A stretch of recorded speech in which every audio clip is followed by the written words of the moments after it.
Roaster here in Philadelphia Beer Week, and I'm holding one of the most unusual beers I think I've ever had. Wendy, Domurat from Dogfish Head Brewery. What's your official title at Dogfish Head, Wendy? I'm the regional sales manager for the Mid-Atlantic. So you have quite an area to cover then. Holding it down, Philly, Baltimore, Jersey, and Delaware. Now, the name of this beer, if you haven't tried this beer, it's something you got to check out, and in so many states around the country, too. Absolutely. It's called Midas Touch. It's our golden elixir, if you will. Golden elixir, as in King Midas then, huh? It was a collaborated effort that was done at the University of Penn's Archaeology Museum. They went on a dig and uncovered a tomb which they believed to belong to King Midas. What they did was judge it by the amount of pottery fragments that were found, all the partying, if you will, that was done on time of his burial. They analyzed some of those remains with the help of Dr. Patrick McGovern, the famous biochemist, the molecular chemist, and they found traces of muscat grapes, honey, saffron, barley, and Michael Jackson, the late great British beer author, helped bring that to us at Dogfish Head, to Sam, who was instantly interested. I mean, how could you not? It's a piece of history. It's a 2,700-year-old recipe. Sam, being the type of guy that isn't afraid to roll the dice, obviously would jump on something like this. And the Sam we're talking about is Sam Calagione. Yeah, Sam Calagione, yes. Now, when you talk about the ingredients in this beer, this really is a true hybrid because you mentioned a muscat grape, which is wine. Right. I mean, that's one of the biggest kind of preconceived notions when you're dealing with food and beverage. The wine being grapes and more grapes, whereas with beer, it can be just as delicious with these foods, but you have a lot more freedom, a lot more artistic ability to add different things. This done as a recreation, but we've done several others with Arctic cloudberries and just about every other ingredient that you can think of. And also in here you said there's a grain, correct? Yes. Yes. So that's the beer part of it because That's it's the beer. fermented. Yes, absolutely. And then we have a honey. A honey. Which is mead. Yes. So a lot of people have attributed the taste as being mead-like.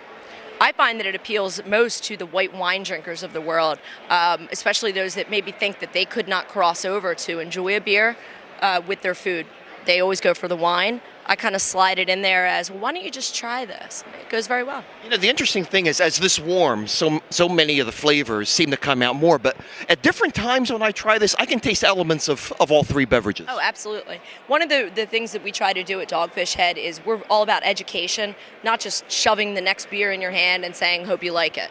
We really try to meet with a wait staff of places that serve our beverages to let them know different techniques and temperatures, which will really it will add to the experience of the person drinking the beverage. There are several beers, another collaboration with U of Penn, Theobroma, which if that beer is served ice cold, you're going to lose a lot of the flavor profile. And so I try to keep my beer really at room temperature, and then just before we start, maybe 10 minutes on ice, a little bit, not submerged, makes it a little bit more enjoyable, I think, to the palate. Now, of your many accounts that carry Dogfish Head beer on tap, how do you get them to adhere to the concept of serving beer a little bit warmer than maybe what we're used to? Because, let's face it, there's a lot of places still like to have the frosted mug. Oh, absolutely. Well, the first thing I do, first and foremost, is every time I go to a beer bar, it doesn't matter what I think I'm going to be drinking. If I look and they have a craft beer on their menu, on their beer menu, on their draft system, can't control the temperature it comes out of the draft, obviously. Most places aren't that sophisticated to have unique temperature control. I immediately ask for a non-frosted mug to eliminate some of that watered down. But, it's not so much as getting them to adhere to what temperature they should serve it at as having them explain to the person that's buying that beverage to let it warm to your hand, to really, let the flavors come out of that beer. It's not meant to be slammed down. I can't think of a beer that we sell or make that we refer to as a slam down beer. Or session beer. Yeah. The 60 minutes a great session beer, but you still want to taste it. You want to taste it down. It's not like some of the light lagers that rule the world right now as far as volume and distribution, where you're just kind of drinking for the effect. We're drinking for the taste, and we try to spread that word. Now, Wendy, this has a nice little alcohol warmth that I get in here also. So what's the alcohol by volume content? 9%. So it's a pretty big. Well hidden. And that's the beauty part of it. I love beers that. This is just a personal aside. Sure. I love beers that are balanced in the sense that nothing really predominates.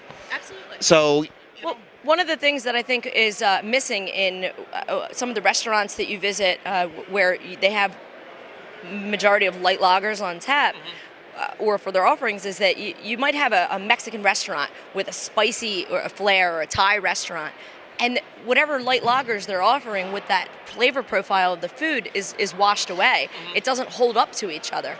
And the beer and the food is meant to complement each other. You don't want the beer to overpower the food and vice versa. What a good point that is too, as well. I love hearing that, and we're seeing that so much more now. The fact that people are realizing that beer is a nice accompaniment to a meal. I think that one of the best ways that we can help to get our message out, and that I've obviously gotten your message out, smaller, intimate venues like the one that we're about to enjoy here. A lot of beer dinners are happening. We do a lot of cheese pairings. We work with the Bruno brothers right here in Philadelphia, do some collaborations with them on offerings and pairings. And it works out for everybody. Education. There it is. And we're talking 9% alcohol by volume. And some people say, well, that's a light-colored beer. How can it have so much alcohol in it? There's no relationship, friends. We've mentioned that many times, and it's so important to remember that you cannot judge a beer by its color. This is very true. And you know what? Let's enjoy this beer. Hold that bottle up so everyone can see it. Where can we find Dogfish Head? So many states. We're in about almost 30 states. We are in 28 states as of right now. We're not opening any new markets per se in '09. We're tidying up sort of where we are in what states that we are. We're enjoying better yields. We've just recently expanded our brewery, and we're growing at a very nice pace. As one of now the 38th largest brewery in the United States. So we went from one of the hundreds of smallest to the 38th largest, and that's quite an accomplishment. And I think it really proves that the average consumer out there is trading their palate.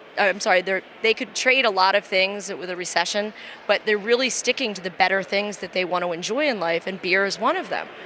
I just think that's goes without saying. And that sounds great, and we're going to enjoy this Midas Touch. Wendy, thanks for joining us today. And that's it for Still Crazy After All These Beers, and we'll see you next time. Excellent. Cheers. Cheers.